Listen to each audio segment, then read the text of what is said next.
La distinction entre l'âme et l'esprit est la clé véritable de la sanctification.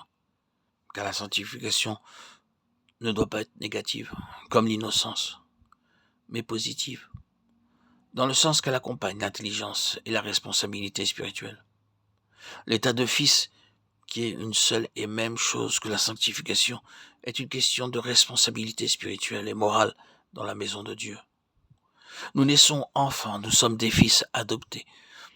L'adoption dans le Nouveau Testament n'introduit pas un étranger dans la famille, mais celui qui est né dans la famille atteint sa majorité et devient le représentant responsable de son père, avec des droits. Le chapitre 7 des Romains parle de la condamnation par la loi.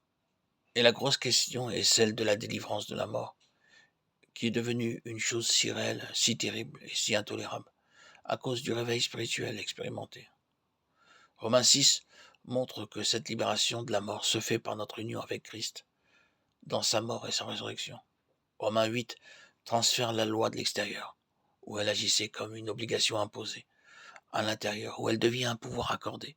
Ainsi, la nouvelle alliance est écrite dans l'esprit, par l'esprit du Dieu vivant. Je vous invite à lire 2 Corinthiens chapitres 3 et 4. Cela nous aidera si nous pensons de nouveau à l'image mentale de Paul.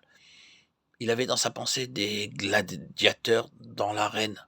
Souvenons-nous que sa lettre était adressée aux Romains et que ce sont des scènes familières pour eux qui y sont dépeintes.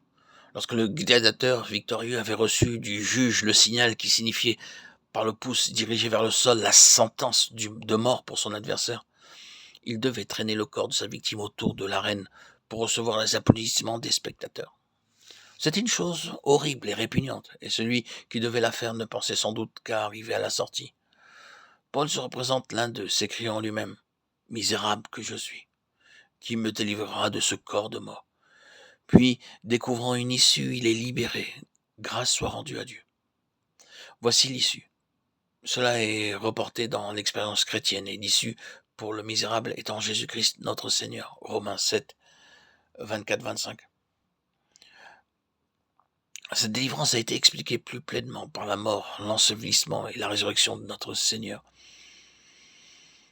La mort de Christ doit donc être expérimentée dans la vie du croyant par le secours du Saint-Esprit, par une identification délibérée de la foi. Alors, la résurrection de Christ est également expérimentée comme une puissance présente, libératrice et victorieuse, ou comme la puissance par laquelle le croyant, par son esprit, met à mort les œuvres de la chair. Amen. Alléluia.